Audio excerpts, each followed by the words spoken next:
You know, you think you can handle a punch from Santa Claus until it happens. But whatever. Point is, we all got our gifts. He, gave me what was promised, and we're all good. And if you want to know what was promised, well, that's a story for another time.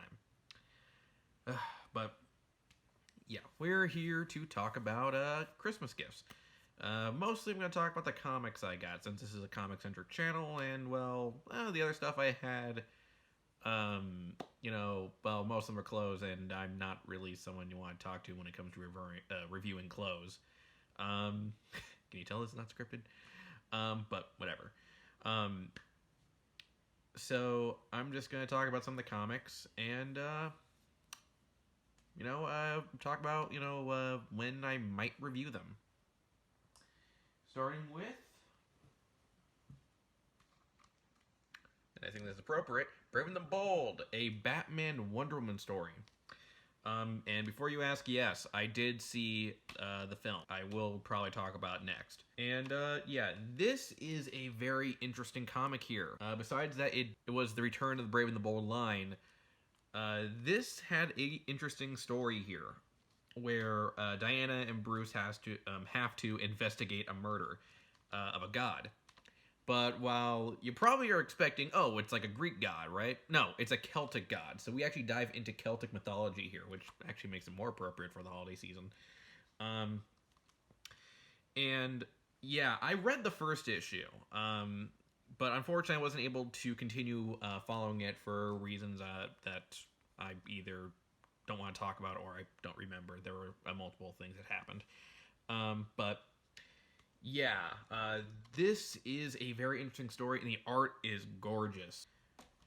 And the next one is from IDW Comics. I actually have two IDW books. Well, not just two, several IDW books. But I'm going to keep those two a bit of a secret since it does involve something I'm planning in later, and I don't want to spoil what it is. And but the ones I am going to share are Ghostbusters International, which, as you can tell from the title, is about the Ghostbusters, going international.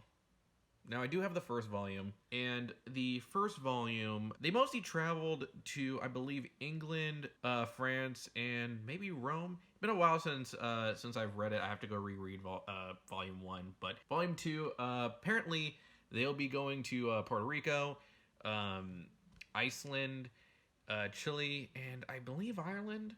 Ireland is also on here. Either way, I'm looking forward to reading this. The first volume was really good, and I believe they did have the same artist work on this. I'll show an image right here of the artist and also the artwork, which is very cool. It's pretty much a blend of, at least to me, it's a combination of the style from Extreme Ghostbusters and the real Ghostbusters, which is funny because I believe there is a reference to the Extreme Ghostbusters or a straight up appearance of the... Well, but actually, wait, no, let me get that back again. You can tell this isn't scripted. There's an appearance of the real Ghostbusters, and there is a character from Extreme Ghostbusters who's in this book, Kylie. So, yeah, I'm definitely going to be interested in checking this out and see more of this story. And, continuing IDW, we have Ninja Turtles City Fall Part 2. Now, TMNT has been a series that I have a very, I wouldn't say complex, but kind of, weird relationship with. Not really the series itself, or any series really, but more of like just me trying to get a hand of the IDW comic series. It's really hard to get my hands on these for some reason. I always, for some reason, have struggles getting these.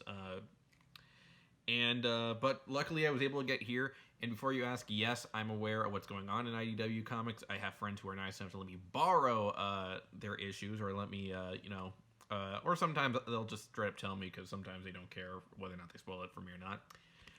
But most of the time they just let me borrow it so I could read it. I do have some volumes, and I definitely will get into them at some point.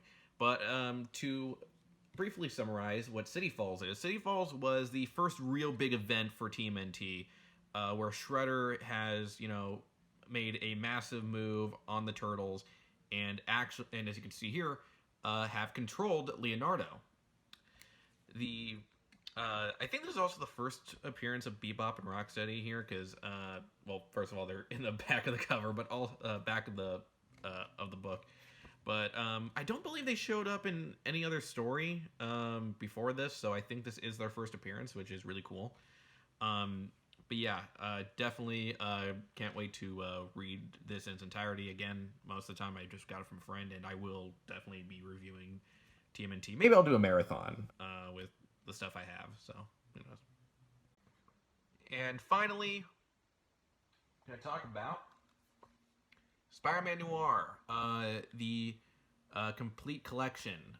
Though not exactly, because not long after this was released, Marvel did a new Spider-Man Noir series, where he's currently like kind of having like this less noir, more pulp hero adventure, and he's fighting Electro. But yeah, this does contain the stories that he had before all that, which start from his first storyline, Spider-Man Noir, all the way to the Spider-Geddon tie-in, which is which Spider-Geddon being the storyline where he supposedly died, but not really.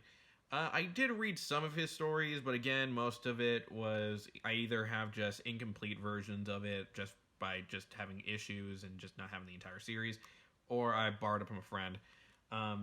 But here now I have a whole complete set. At least for the stories here, I don't have the entire thing because again, the new series is out. And we have, and it's really cool. I gotta say, out of all the villains that appear here, Doc Ock is definitely the most creepy. I'm not gonna spoil why for right now, but let's just say I could totally see this version of Doc Ock being in like something like Hellsing or something. Also, if you are a big fan of Spider-Verse and you've only seen Spider-Man Noir from the movie, you will be a little disappointed because he's not as goofy as that version. This one is more serious. If you want a example of it, I recommend either watching some clips from the Spider-Man Shattered Dimensions game because he's in there, or check out Ultimate Spider-Man episodes that featured the character, which honestly is one of the few things I will give Ultimate Spider-Man that they did do a good job with Noir. But that's really about it. I'm not a big fan of that show, but yeah. So but yeah, these are the books I have. There were other books, but again, I'm kind of planning something big for those ones, so I'm not gonna be getting into them. But I obviously had other gifts from family, and if you guys are watching this, thank you for all the gifts.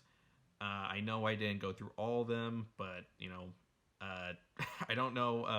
I will say I'm not entirely an expert in reviewing some of the stuff you guys gave me. I'm barely an expert in reviewing comics. But I love them. They're great gifts, especially the shirts. The shirts are pretty hilarious, and I promise I'll try to position the camera where you can actually see what the shirts are. Hell, as you can tell, you right here, you can't see my shirt, so I'm right now wearing a Batman shirt. But yeah, so thanks for watching. Sorry I kind of scattered and mumbled a lot. Again, this isn't scripted. Just doing this for the heck of it. And yeah, like, share, subscribe, and have a Merry Christmas.